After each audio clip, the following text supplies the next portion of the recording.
નમસ્કાર વિદ્યાર્થી મિત્રો, પેકિંગ ક્ષમતાની આપણે છેલ્લા લેક્ચરમાં વાત કરતા હતા.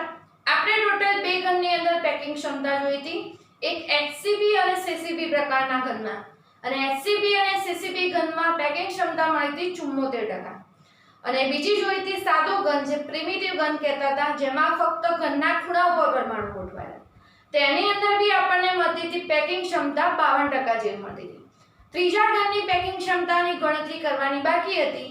ત્રીજો ઘન જે કહીએ અંતઃકેન્દ્રિત સમઘનીય રચનામાં સંકુલનની ક્ષમતા.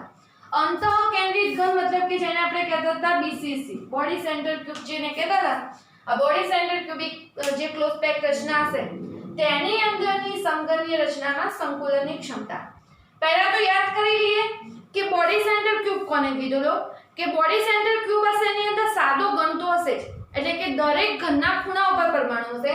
મતલબ કે અહીંયા જે 8 ખૂણા 1 2 3 4 5 6 7 8 આ 8 ખૂણા ઉપર પરમાણુ રહેલા હશે. હાલ આપણે આકૃતિમાં સમજવા સરળતા રહે એટલે બધા ખૂણાના પરમાણુ બતાવતા નથી, પણ 8 ખૂણા ઉપર પરમાણુ હશે. મતલબ કે અહીંયા તમે કહીએ તો આ ખૂણા ઉપર પણ પરમાણુ આવતો હોય, આ ખૂણા ઉપર બી, એવી રીતે દરેક ખૂણા ઉપર પરમાણુ હોય. અને બીજો આવતો હતો ઘનના સેન્ટરની અંદર પરમાણુ, એટલે વચ્ચે જે ઘનનો ભાગ પડતો હોય આ રીતે એનો સેન્ટરનો ભાગ હશે તેઓ પરમાણુ હશે.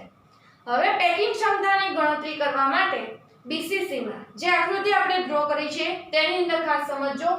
એક લેવા છે ઘનનો આ ખૂણા ઉપર પરમાણુ, એક અહીંયા આવશે નીચેના આ ખૂણા ઉપર, જે આ F બાજુ, અને એક વચ્ચે F જે ઘનની મધ્યમાં પરમાણુ તો એ દોરેલો છે. પહેલું તો એક આ આગળનો ઘનનો ભાગ પડતો હોય, એની જે એ સાઈડ હોય, દાખલા તરીકે મતલબ કે આ ઘન કીધો હોય તો અહીંયા આગળની બાજુનો, વચ્ચેના સેન્ટરનો, અને પછી અહીંયા આવતો ખૂણને નીચેના ભાગમાં એ રીતે લીધેલો છે. મતલબ કે અહીંયા ઉપર આ ખૂણામાં ઘનના છેલ્લી સાઈડ અને વચ્ચે, એટલે કઈ રીતે વાત હશે એની અંદર.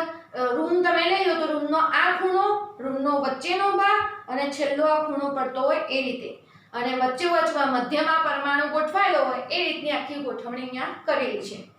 તો હવે આ રીતે આપણે આકૃતિ બતાવીએ છીએ. અહીંયા આ વખતે દોરવાના બે વિકર્ણ થશે, એક આટલેથી માંડી અને આટલે સુધીનું અંતર હશે, અને એક આપણે કહીએ તો આ ચારે ચાર ત્રણે ત્રણ ગુણા જે જોડતા હશે એ મળશે આ રીતે. મતલબ કે આ AF નું માપ હતું તે. હવે એની અંદર પહેલી વાત કરશે આપણે ત્રિકોણ EFD માં. અહીંયા આ વખતે બે અલગ અલગ ત્રિકોણ માટે વાત કરવાની છે.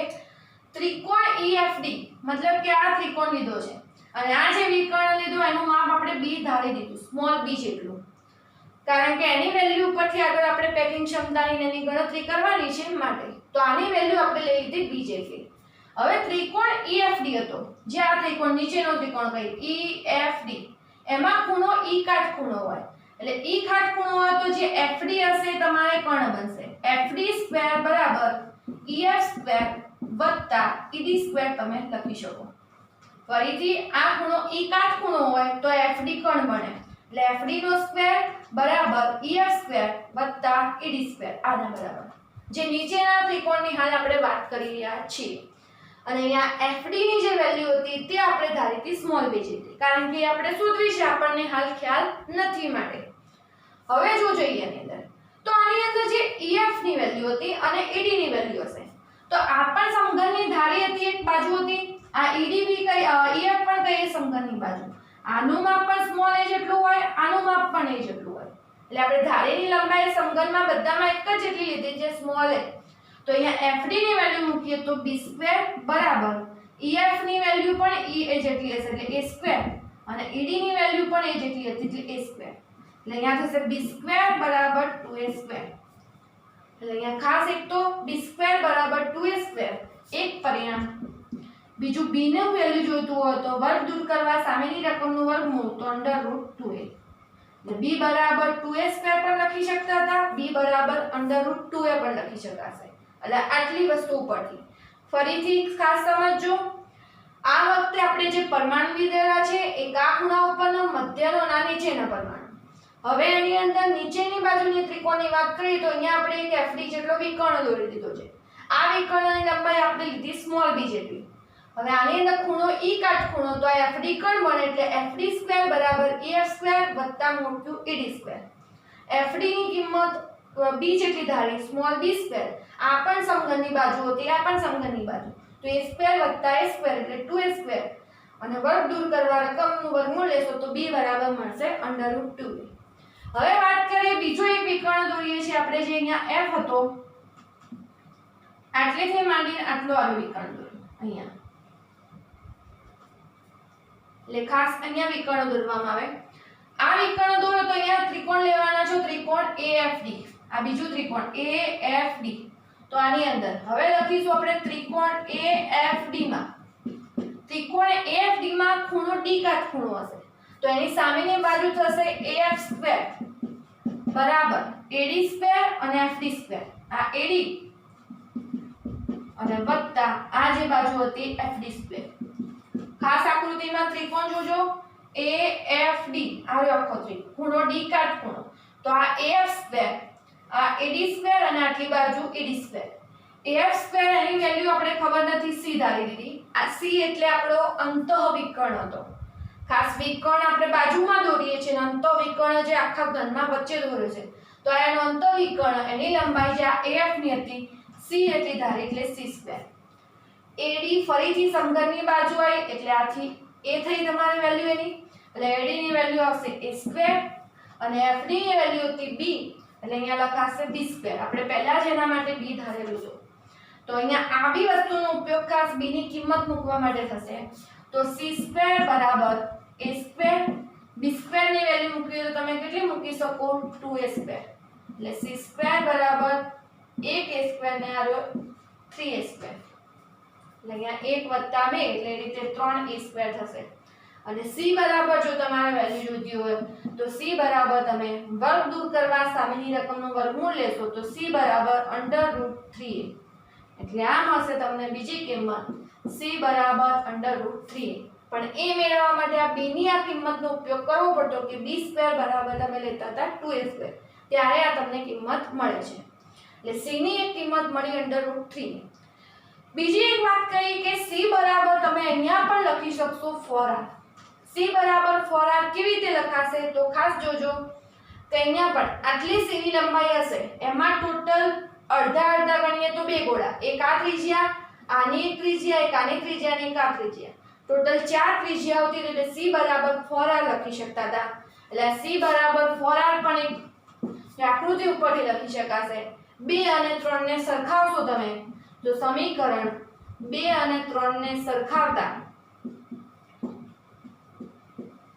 સમીકરણ 2 અને 3 ને સરખાવતા તો મળતું હતું √3, કેમ કે બંને c ની વેલ્યુ હતી, c બરાબર √3a પણ લખી શકાય, c બરાબર 4r પણ લખી શકાય. તો બંને સરખાવશો તો √3a બરાબર 4r, a ને કરતા બનાવો તો a બરાબર 4r/√3. આ a શોધવું હોય અને ત્રિજ્યા શોધવી હોય એના માટેનું સૂત્ર, જો સૂત્રમાં r ને કરતા બનાવીએ, r બરાબર મળશે √3/4 * a. એટલે જ્યારે એક્ઝામ્પલ ની અંદર BCC ઘનની વાત કરી હોય, ત્રિજ્યા આપેલી હોય અને ધારીની લંબાઈ પૂછેલી હોય, તો લંબાઈ આપીને ત્રિજ્યા પૂછી હોય તો આ સૂત્રનો ઉપયોગ તમે કરી શકશો. એટલે r બરાબર જો કરતા બનાવીએ તો √3/4 * a, એટલે આ સૂત્રમાં કરતા બને એટલે √3 અંશમાં જશે, √3 * a/4 એ સૂત્ર બન્યું. એટલે અહીંયા r ની વેલ્યુ પણ મળી ગઈ, a ની પણ વેલ્યુ મળી ગઈ.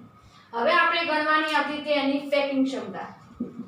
તો પેકિંગ ક્ષમતા બરાબર એકમ કોષના 2 ગોળાનું કદ ગુણ્યા 100 ભાગ્યા એકમ કોષનું કદ. યાદ કરજો વિદ્યાર્થી મિત્રો, એકમ કોષના 2 ગોળાનું કદ, 2 એટલા માટે મૂક્યા BCC બોડી સેન્ટર ઘનની અંદર ટોટલ 2 પરમાણુ આવ્યા હતા, ખૂણાના થઈને 1 ઘનતા અને સેન્ટરમાં આવેલો પરમાણુ 1 ઘનતા, એટલે 1 અને 1 એ રીતે 2 થતા હતા. એટલે 2 ગુણ્યા 4/3 પાયનો ઘન ગોળાના ઘનનું સૂત્ર ગુણ્યા 100 એકમ કોષનું કદ, એકમ કોષનું કદ એટલે શું આવશે a3. અને આ ગણતરી જ આપણે એટલા માટે કરીએ છીએ, છેલ્લે આપણે a ની કિંમત જોઈતી હોય છે અને a ની કિંમત આપણે આટલેથી અહીંયા મેળવીએ છીએ. આ a ની કિંમત જે સમીકરણ 4 માં આપણે દર્શાવીએ છીએ એ a ની કિંમતની ગણતરી કરવા માટે ખાસ ઉપયોગીતા હતી. એના માટે આગળના સ્ટેપ બધા લખવામાં આવતા હોય છે. તો 2 ગુણ્યા 4 તૃતીયાંશ પાયાનો ઘન ગુણ્યા 100 a ક્યુબ ની જગ્યાએ એની કિંમત મૂકશો 4/√3 r એનો ઘન અને આટલાનું સાદુરૂપ આપતા જવાબ મળતો તો 68%. એટલે બીસીસી ઘનની અંદર વાત કરીએ તો બીસીસી ઘનની અંદર 68% જેટલી પેકિંગ ક્ષમતા હોય. 68% પેકિંગ ક્ષમતા હોય એટલે બાકીના 32% ભાગ જગ્યા ખાલી હશે. એટલે આ રીતે આખી એની પેકિંગ ક્ષમતા ગણવામાં આવતી હતી. તો વિદ્યાર્થી મિત્રો આપણે જોયું ખાસ જે સાદો ઘન હતો એમાં 52% જેટલી જ પેકિંગ ક્ષમતા હતી. બીસીસી માં 68% અને એચસીપી કે સીસીપી લેતા હતા એમાં 74% પેકિંગ ક્ષમતા. એટલે સૌથી વધુ જગ્યા સાદા ઘનમાં રહેતી હતી અને વધારે જગ્યા રોકાતી હતી તો કોની અંદર સીસીપી કે એચસીપી ની 74%. એટલે અવકાશ તો ઓછો હતો. તો આ ત્રીજી થિયરી ખાસ અંતઃકેન્દ્રિત ઘનની અંદર પેકિંગ ક્ષમતાની. હવેના લેક્ચરમાં આ 3 થિયરીના આધારિત જે એક્ઝામ્પલ હતા તે આપણે જોઈશું. પણ ત્યાં સુધી આ ત્રણેય થિયરીમાં આવતા સૂત્રો એની ગણતરી આકૃતિ આની અંદર ખાસ એક્ઝામમાં દોરવાની રહેશે. તો 3 થિયરી વ્યવસ્થિત ચોપડામાં લખી દેવાની રહેશે અને ખાસ વચ્ચેથી પણ કોઈ જગ્યાએ સૂત્ર એપ્લાય કરવાનું આવે તો તમને આવડવું જોઈએ. અને એક આમાં કઈ થિયરી પૂછાયેલી છે ખાસ મહત્વનું, કેમ કે આમાં ક્રોસ થઈ ના જાય તમારે કે પૂછ્યું હોય કઈ અને તમે લખી દો કઈ. એટલે એ રીતે વ્યવસ્થિત પ્રશ્નોને તૈયાર કરવો અને આકૃતિ એમાં વ્યવસ્થિત ડ્રો કરવી એ ખાસ મહત્વનું છે.